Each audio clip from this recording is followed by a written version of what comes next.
Advocate Ramkumar sir, ഇപ്പോൾ ഈ രാഹുലിനെതിരെ ഉയർന്നിരിക്കുന്നത് വെറും ഒരു സ്ത്രീ പീഡന ആരോപണമോ ആ, വളരെ നിസ്സാരമായി നമുക്ക് കരുതാവുന്ന കാര്യങ്ങളൊന്നുമല്ല.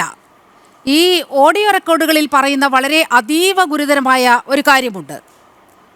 ഒരു സ്ത്രീയുമായി നടത്തിയ സംഭാഷണങ്ങളിൽ അവരെ ഗർഭചിത്രത്തിന് നിർബന്ധിക്കുകയാണ്, വഴങ്ങിയില്ലെങ്കിൽ ഉപദ്രവിക്കുമെന്ന് ഭീഷണിപ്പെടുത്തുകയാണ്. നമ്മുടെ ഇന്ത്യൻ ശിക്ഷാ നിയമം അനുസരിച്ച് സ്ത്രീയുടെ സമ്മതമില്ലാതെ ഗർഭചിത്രം നടത്തുന്നത് ജീവപര്യന്തം തടവ് വരെ ലഭിക്കാവുന്ന കുറ്റകൃത്യമാണ്. അപ്പോൾ രാഹുലിനെതിരെ ഉയർന്നിരിക്കുന്നത് അതീവ ഗുരുതരമായ ആരോപണമാണ് എന്നുള്ള കാര്യത്തിൽ ഒരു തർക്കവുമില്ല. പക്ഷേ അയാൾ ജനപ്രതിനിധിയായി തുടരുകയാണ്. ബാലാവകാശ കമ്മീഷനൊക്കെ ഇടപെട്ടിട്ടുണ്ട്, പക്ഷേ സർക്കാരിൻ്റെ ഭാഗത്തു നിന്ന് പോലും ഒരു ഇടപെടൽ ഉണ്ടാകുന്നില്ല. എങ്ങനെയാണ് നിയമപരമായി ഈ വിഷയത്തെ താങ്കൾ സമീപിക്കുന്നത്, അഡ്വക്കേറ്റ് രാംകുമാർ? ആരോപണങ്ങൾ ഗൗരവതരമാണ് എന്നത് ഒരു തർക്ക വിഷയമേ അല്ല. ആരോപിതരായ ആളും ആരോപിക്കുന്ന ആളുകളും അദ്ദേഹത്തിൻ്റെ രാഷ്ട്രീയ പാർട്ടിയും ഒക്കെ ഗൗരവമുള്ള വിഷയമാണെന്ന് സമ്മതിച്ചു കഴിഞ്ഞിരിക്കുകയാണ്. പക്ഷേ ധാർമ്മികതയെപ്പറ്റി സംസാരിക്കാൻ ഈ രാജ്യത്ത് ഒട്ടും അർഹതയില്ലാത്തൊരു പ്രസ്ഥാനം ഇന്ദിരാ കോൺഗ്രസ്സാണ്. കാരണം അതിൻ്റെ ജനനം മുതൽ അധാർമികമായി പ്രവർത്തിച്ച ഒരു പാരമ്പര്യമുള്ള പാർട്ടിയാണത്. മഹത്തായ ഒരു പ്രസ്ഥാനത്തെ സ്വന്തം താല്പര്യങ്ങൾക്ക് വേണ്ടി പിളർത്തി സ്വന്തം ചിങ്കിടികളെ കൊണ്ട് രാഷ്ട്രീയ കക്ഷി രൂപീകരിച്ച് പണവും സ്വാധീനവും ഉപയോഗിച്ച് വളർത്തി ആദർശങ്ങളും പ്രതിബദ്ധതയും ധാർമ്മികതയും പരിപൂർണമായി വിസ്മരിച്ചുകൊണ്ട് രാഷ്ട്രീയ പ്രവർത്തനം നടത്തുന്ന ഒരു പാരമ്പര്യമാണ്. പിന്നെ ധാർമ്മികതയെപ്പറ്റി സംസാരിക്കാൻ ഇന്ന് രാഷ്ട്രീയ രംഗത്തുള്ള ഒരു പാർട്ടിക്കും വലിയ അവകാശമുണ്ടെന്ന് ഞാൻ കരുതുന്നില്ല. അതുകൊണ്ട് നമ്മുടെ ജനപ്രതിനിധിയുടെ പെരുമാറ്റത്തിൻ്റെ ധാർമ്മികതയെക്കുറിച്ച് ചർച്ച ചെയ്യാൻ ഞാൻ ആഗ്രഹിക്കുന്നില്ല. എനിക്ക് വരെ അതിന് അവകാശമുണ്ടെന്ന് ഞാൻ കരുതുന്നില്ല. കാരണം വിമർശിക്കുന്നത് ഒരു പക്ഷേ തെറ്റാണ്. ഇന്ന് സമൂഹ മാധ്യമങ്ങളുടെ സാങ്കേതിക വിദ്യയുടെയും വളർച്ച കാരണം നമ്മുടെ കേരളത്തിലടക്കം ജീവിത രീതി ആകെ മാറിയിരിക്കുകയാണ്.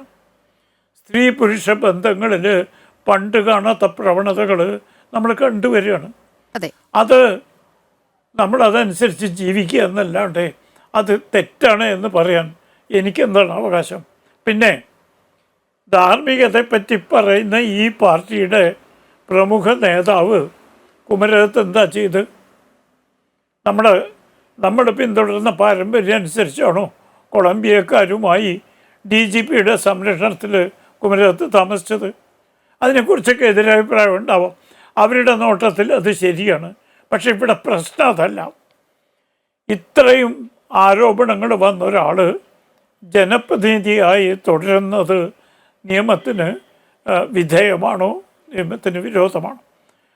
നേരത്തെ അവിടെ സൂചിപ്പിച്ചതുപോലെ ഇത്രയും സ്ത്രീകൾക്കെതിരായ കുറ്റങ്ങളാണ് ആരോപണം.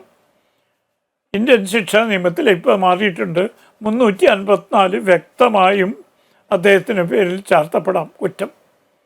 അപ്പോൾ അതുകൊണ്ട് ഒരു ജനപ്രതിനിധിയായിരിക്കുന്ന ഒരാൾ ഒരു സ്ത്രീയെ അപമാനിക്കുകയും സ്ത്രീയെ ഗർഭചിത്രത്തിന് പ്രേരിപ്പിക്കുകയും ഭയപ്പെടുത്തുകയും ഭീഷണിപ്പെടുത്തുകയും ഒക്കെ ചെയ്തൊരാൾ ജനപ്രതിനിധിയായി തുടരുന്നത് ശരിയാണോ തെറ്റാണോ എന്നാണ്. ഇവിടെ നിയമപ്രകാരം അദ്ദേഹത്തിന് തടസ്സമില്ല. കാരണം അദ്ദേഹത്തിൻ്റെ പാർട്ടി വിപ്പ് കൊടുത്താൽ അദ്ദേഹം അനുസരിക്കണം. അതല്ലാതെ സ്വമേധയം രാജിവെച്ച് പോകുന്നതല്ലാതെ ഒരു MLA പുറത്താക്കാൻ നമ്മുടെ രാജ്യത്തെ ജനപ്രാതിനിധ്യ നിയമം അനുവദിക്കുന്നില്ല. അല്ലെങ്കിൽ ഭരണഘടനയിലെ 190, 191 ആ അനുച്ഛേദങ്ങൾ അനുസരിച്ചുള്ള അയോഗ്യത അദ്ദേഹത്തിന് ഉണ്ടാകണം. അപ്പം നിയമപ്രകാരം ഒരാരോപണം വന്നാൽ അദ്ദേഹത്തെ പുറത്താക്കാൻ സ്പീക്കർക്കോ അല്ലെങ്കിൽ നിയമസഭയ്ക്ക് അധികാരമില്ല. അദ്ദേഹത്തിൻ്റെ പാർട്ടിക്ക് മാത്രമേ ഉള്ളൂ.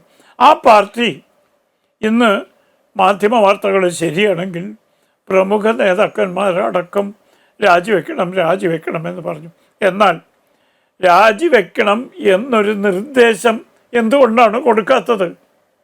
അങ്ങനെ കൊടുത്തു കഴിഞ്ഞാൽ ഭരണഘടനയിലെ 10ാം പട്ടിക അനുസരിച്ച് പാർട്ടിയുടെ നിർദ്ദേശം പാലിച്ചില്ല എന്ന നിലയിൽ MLA ആയി തുടരുന്നതിന് അദ്ദേഹത്തിന് അയോഗ്യത വരും എന്ന് സുപ്രീം കോടതി വിധികളുണ്ട്.